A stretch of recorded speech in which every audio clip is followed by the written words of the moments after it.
Hi folks, welcome back. So ఈ వీడియోలో మనం ఐఫోన్ 12 గురించి నా 3 వీక్స్ ఎక్స్పీరియన్స్ని అయితే మీతో షేర్ చేసుకుంటాను. So welcome to my channel. నా పేరు విజయ్. మీరు చూస్తున్నారు తెలుగు టాప్ టెక్.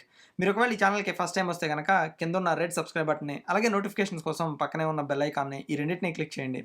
సో ఇంకా మనం లేట్ చేయకుండా ఈ వీడియోలోకి అయితే వెళ్ళిపోదాం.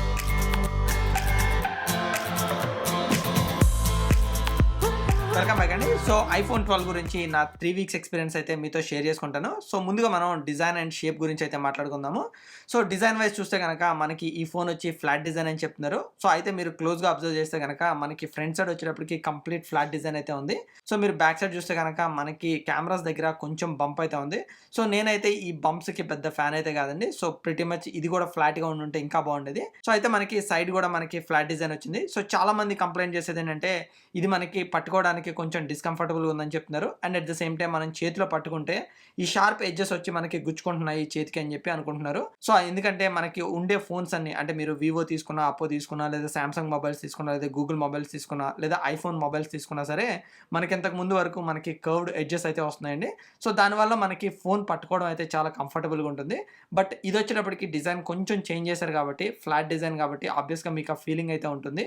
సో ఫ్రంట్ గ్లాస్ వచ్చేటప్పటికి మీకు సిరమిక్ షీల్డ్ టెక్నాలజీ యూస్ చేసి అయితే బిల్డ్ చేశారు. సో దీనివల్ల మనకి గ్లాస్ వచ్చేటప్పటికి 4 times స్ట్రాంగర్ ఉంటుందని చెప్తున్నారు. బట్ ఇది ఒకవేళ మీరు కింద డ్రాప్ చేస్తే కనుక కింద సిమెంట్ ఫ్లోర్ ఉంటే డెఫినెట్గా పగిలిపోద్దండి. సో ఇంకా బ్యాక్ సైడ్ వచ్చేటప్పటికి బ్యాక్ సైడ్ కూడా మనకి కంప్లీట్ గ్లాస్ అవడంతో మన ఫింగర్ ప్రింట్స్ అయితే మనకి పైన అయితే కనిపిస్తున్నాయి. సో ఇది నాకు ఒక్కొక్కసారి కైండ్ ఆఫ్ కొంచెం డిస్కంఫర్టబుల్గా ఫీల్ అవుతున్నాము. అండ్ మోరోవర్ ఎవ్రీ టైం మీరు క్లీన్ చేసుకున్నా మళ్ళీ మీకు ఒక 1 hourలో కంప్లీట్ ఫింగర్ ప్రింట్స్ అయితే పడిపోతున్నాయి. ఆబ్వియస్గా మీరు ఐఫోన్ 12 తీసుకుంటే కనుక డెఫినెట్గా మీరు కేస్ తీసుకుంటారు కాబట్టి నాకు తెలిసి ఇది మీకు పెద్ద ఇష్యూ అయితే ఉండకపోవచ్చు. సో తర్వాత మనకి ఫోన్లో ఫేస్ ఐడి ఒకటే ఉందండి. సో ఇది మనకి ఎస్పెషల్లీ ఈ కరోనా టైంలో వచ్చి చాలా ప్రాబ్లం ఉంది.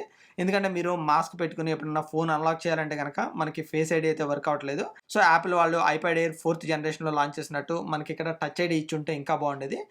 Something like touch ID and power button ఒకటే బటన్ అయి ఉంటే కనుక చాలా బాగుండేది.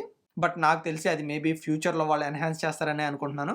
సో తర్వాత మనం దీనిలో కలర్స్ విషయానికి వస్తే కనుక ఇందులో మనకి టోటల్గా 5 కలర్స్ అయితే ఉన్నాయి. సో మనకి ఎప్పుడు వాడే గ్రే కానీ, వైట్ కానీ, లేకపోతే గోల్డ్ కానీ, at the same time red colour కానీ, ఈ 4 కలర్స్ రెగ్యులర్ కలర్స్ అండి. అయితే వీళ్ళు ఇందులో 2 న్యూ కలర్స్ అయితే తీసుకొచ్చారు. సో ఒకటి వచ్చి మనకి బ్లూ కలర్ అండ్ ఇంకొకటి వచ్చి మనకి కైండ్ ఆఫ్ గ్రీన్ కలర్ అనమాట. సో ఈ 2 కలర్స్ చూడడానికి అయితే చాలా బాగున్నాయి. బట్ ఇనీషియల్గా నేను ఐఫోన్ 12ని బ్లూ కలర్లో ఆర్డర్ చేశాను. సో అయితే నేను గ్రీన్ కలర్ చూసిన తర్వాత నాకు బ్లూ కన్నా గ్రీనే చాలా బాగుంది అనిపించింది. తర్వాత మనం ఈ ఫోన్ సైజ్ గురించి అయితే మాట్లాడుకుందాము. సో ఈ ఫోన్ సైజ్ వచ్చి మనకి 6.1 inch డిస్ప్లేతో అయితే వస్తుంది. సో ఇది మీరు కంఫర్టబుల్గా ఒక చేత్తో ఆపరేట్ చేయగలిగే ఫోన్ అండి. సో మీరు ఒకవేళ ఐఫోన్ 12 Pro Max తీసుకుంటే కనుక అది మీకు ఆల్మోస్ట్ చాలా పెద్దగా ఉంటుంది. సో దానివల్ల మీరు ఒక చేత్తో ఆపరేట్ చేసే ఫోన్ అయితే కాదు. ఒకవేళ కార్ డ్రైవ్ చేస్తూ, లేకపోతే మీరు బైక్ డ్రైవ్ చేస్తూ కనుక మీరు ఈ ఫోన్ని పాకెట్లో పెట్టుకుంటే మీకు ఇష్యూస్ అయితే ఏముండట్లేదు. కానీ ఒకవేళ మీరు ఐఫోన్ 12 Pro Max తీసుకుంటే కనుక మనకు అది సైజ్ చాలా పెద్దగా ఉంటుంది కాబట్టి మన జీన్స్ పాకెట్లో పెట్టుకుని మీరు బైక్ డ్రైవ్ చేయడం కానీ, లేదా కార్ డ్రైవ్ చేయడం కానీ చేసినప్పుడు కొంచెం అన్కంఫర్టబుల్గా అయితే ఫీల్ అవుతారు. సో నాకైతే 6 inches పర్ఫెక్ట్ సైజ్ అండి. So anything more than 6 inches is kind of beyond my reach అని చెప్పుకోవచ్చు. మేబీ నా చేతులు కైండ్ ఆఫ్ మీడియం సైజ్ అవడం వల్ల నాకు అట్లా అనిపించవచ్చు. ఒకవేళ మీకు పెద్ద ఫోన్స్ నచ్చితే కనుక డెఫినెట్గా మీరు ఐఫోన్ 12 Maxకి అయితే వెళ్ళచ్చు. సో ఒకవేళ మీ చేతులు మీడియం అయితే కనుక మీరు డెఫినెట్గా ఐఫోన్ 12 కానీ లేదా 12 Pro కానీ తీసుకోండి. ఒకవేళ మీ చేతులు స్మాల్ అయితే కనుక మీకు ఐఫోన్ 12 mini వచ్చి పర్ఫెక్ట్ సైజ్ అయితే ఉంటుంది. తర్వాత మనకి దీని డిస్ప్లే గురించి మాట్లాడితే కనుక ఇందులో మనకి super liquid retina XDR display అయితే ఉందండి. సో ఇది మనకి ఆల్మోస్ట్ 6.1 inch డిస్ప్లే. సో ఈ డిస్ప్లే వచ్చి మనకి చాలా బాగుంటుంది. ఒకవేళ మీ దగ్గర ఐఫోన్ 11 కానీ లేదా అంతకు ముందు జనరేషన్ ఐఫోన్స్ ఉంటే కనుక మీకు వాటి స్క్రీన్స్కి అండ్ ఈ స్క్రీన్స్కి ఆల్మోస్ట్ మీరు స్క్రీన్ డిఫరెన్స్ అయితే డెఫినెట్గా అబ్జర్వ్ చేస్తారు.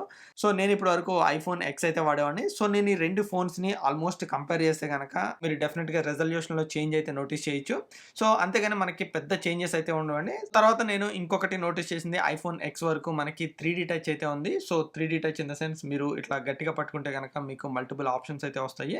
అయితే మనకి ఈ ఐఫోన్ 12లో వచ్చేటప్పటికి మనకి హ్యాప్టిక్ టచ్ని అయితే తీసుకొచ్చారు. సో ఇందులో మీకు 3D టచ్ అయితే లేదు. సో ఈ హ్యాప్టిక్ టచ్ అలవాటు అవడానికి అయితే నాకు కొంచెం టైం పట్టింది. సో మీరు ఐఫోన్ 10 నుంచి 12కి పర్ఫార్మెన్స్ చూస్తే కనుక మీకు డ్రాస్టిక్ చేంజ్ అయితే ఉంటుంది. సో ఇందులో మనకి A14 బయోనిక్ చిప్ అయితే పడుతుంది. సో ఇది మనకి యాపిల్ నుంచి వచ్చే లేటెస్ట్ ప్రాసెసర్ అండి. సో ఈ చిప్‌లో మనకి ఆల్మోస్ట్ 4 గిగ్స్ ఆఫ్ ర్యామ్ అయితే ఉంది. సో మీరు ఒకవేళ గేమ్స్ ఆడుతున్నా లేదా వీడియో ఎడిటింగ్ చేస్తున్నా సో నాకైతే ఇష్యూస్ అయితే ఏం కనిపించలేదు. సో తర్వాత మనం ఇందులో సౌండ్ క్వాలిటీ గురించి అయితే మాట్లాడదాం. సో సౌండ్ క్వాలిటీ వచ్చి చాలా ఇంప్రూవ్ చేశారని చెప్పొచ్చు. సో నేను iPhone 10 వాడుతున్నా. సో iPhone 10 నుంచి 12 సౌండ్ క్వాలిటీ చూస్తే గనక డ్రాస్టిక్ చేంజ్ అయితే ఉంది. అండ్ మోరోవర్ మనకి ఇందులో స్టీరియో స్పీకర్స్ ఇన్‌బిల్ట్ చేశారండి. సో దానివల్ల మనకి సౌండ్ క్వాలిటీ కూడా చాలా బాగున్నది. తర్వాత మనం ఈ ఫోన్‌లో 5G గురించి అయితే మాట్లాడదాము. సో మనకి iPhone 12 లైనప్ మొత్తం మనకి 5G అయితే ఎనేబుల్ అయింది. సో ప్రిటీ మచ్ నాకు తెలిసి ఇంకా ఇండియాలో అయితే 5G మొబైల్ టవర్స్ అయితే ఇంకా అవైలబుల్ లేవు. బట్ ఇక్కడ యూఎస్‌లో వచ్చినప్పటికి కొన్ని ప్లేసెస్‌లో అయితే మొబైల్ టవర్స్ అవైలబిలిటీ ఉన్నాయి. సో నేను స్పీడ్ టెస్ట్ చేసినప్పుడు ఆబ్వియస్‌గా మనకు ఆ స్పీడ్ అయితే రీచ్ అయింది. సో నేను ఈ 5Gలో అప్‌లోడ్ స్పీడ్ గాని లేదా డౌన్‌లోడ్ స్పీడ్ గాని చెక్ చేసినప్పుడు మనకి చాలా స్పీడ్ అయితే ఉంది. సో అది మీరు ఇక్కడ స్క్రీన్ మీద అయితే చూడొచ్చు ఎంత స్పీడ్ ఉంది ఏంటి అనేది. సో కానీ ఈ ఫోన్స్ మీరు జస్ట్ 5G కోసం కొనుక్కోవడం అయితే గనక అనవసరము. ఎందుకంటే మనకి ఇంకా ఫ్యూచర్‌లో ఇంకా లేటెస్ట్ ఫోన్స్ అయితే చాలా అవైలబిలిటీ ఉన్నాయి. అండ్ మోరోవర్ మీరు ఒకవేళ ఇండియాలో ఉంటే గనక మనకి 5G అనేది నాకు తెలిసి ఇంకొక 1 ఇయర్ అయితే పడుతుంది. సో దానివల్ల మనకి ఈ 1 ఇయర్‌లో మనకి ఈవెన్ iPhone నుంచే మనకి ఇంకొక ఫోన్ రిలీజ్ అయ్యే ఛాన్స్ అయితే ఉంది. తర్వాత మనం ఈ బ్యాక్ సైడ్ ఉన్న కెమెరాస్ గురించి అయితే మాట్లాడుకోవాలి. సో మనకి బ్యాక్ సైడ్ వచ్చేటప్పటికి 12 మెగా పిక్సెల్ కెమెరాస్ అయితే ఉన్నాయి. సో ఈ కెమెరా పర్ఫార్మెన్స్ వచ్చేటప్పటికి చాలా బాగుందండి. సో వీడియో క్వాలిటీ గాని లేదా ఫోటో క్వాలిటీ గాని మనకి చాలా నీట్‌గా ఉన్నాయి. ఒకవేళ మీరు ఈ ఫోన్‌తో తీసిన వీడియో కానీ, ఫోటోస్ కానీ చూడాలనుకుంటే గనక డెఫినిట్‌గా నేను స్క్రీన్ మీద అయితే వదిలేస్తున్నాను. సో నేను ఈ ఫోన్‌తో ఏ వీడియోస్ అయితే తీసానో సో వాటిని నేనేం ఎడిట్ చేయలేదండి. సో స్ట్రెయిట్‌గా వాటిని తీసుకొచ్చి ఈ వీడియోలో అయితే పెట్టాను. సో మీకు వీడియో అండ్ ఫోటో క్వాలిటీ ఎట్లా ఉందనేది చూడొచ్చు. ఒకవేళ మీరు ఈ ఫోన్ తోటి వ్లాగింగ్ చేద్దాం అనుకుంటే గనక మీరు ఒక గింబల్ తీసుకొని మీరు ఈ ఫోన్ తోటి అయితే వ్లాగింగ్ స్టార్ట్ చేయొచ్చు.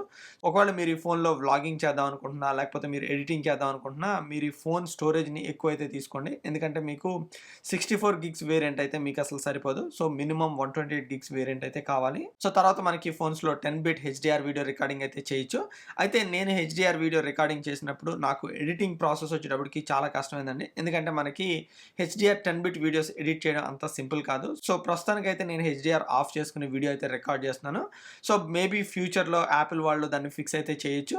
సో నాకు తెలిసి యాపిల్ బిగ్సర్ తోటి వాళ్ళు డెఫినిట్‌గా అయితే ఈ ఇష్యూని ఫిక్స్ చేస్తారు. తర్వాత మనకి ఈ ఫోన్స్‌తో రిలీజ్ అయిన ఇంకొకటి వచ్చి మ్యాగ్సేఫ్ చార్జర్ అండి. సో మ్యాగ్సేఫ్ చార్జర్ వచ్చి నేనైతే ఆల్రెడీ ట్రై చేశాను. బట్ నాకు కాన్సెప్ట్ బాగుంది. కాకపోతే ఆ మ్యాగ్సేఫ్ చార్జర్ అనేది నాకు యాపిల్ ప్రొడక్ట్ అనేది అనిపించలేదు. సో నేను ఈ మ్యాగ్సేఫ్ చార్జర్ తీసుకున్న తర్వాత నాకైతే పనిచేయలేదండి. సో నాకైతే ఫెయిల్ అయింది. మరి ఎందుకు ఫెయిల్ అయింది అనేది నాకు కూడా తెలియదు. అండ్ మోరోవర్ నేను యాపిల్‌ని రీచ్ అవుట్ అయినప్పుడైతే వాళ్ళు మేబీ అది డిఫెక్టివ్ ప్రొడక్ట్ అని చెప్పి నాకు కొత్త ప్రొడక్ట్ ఒకటి పంపిస్తామని చెప్పారు. సో నాకైతే ఈ ప్రొడక్ట్ మీద పెద్ద ఇంట్రెస్ట్ అయితే లేదు.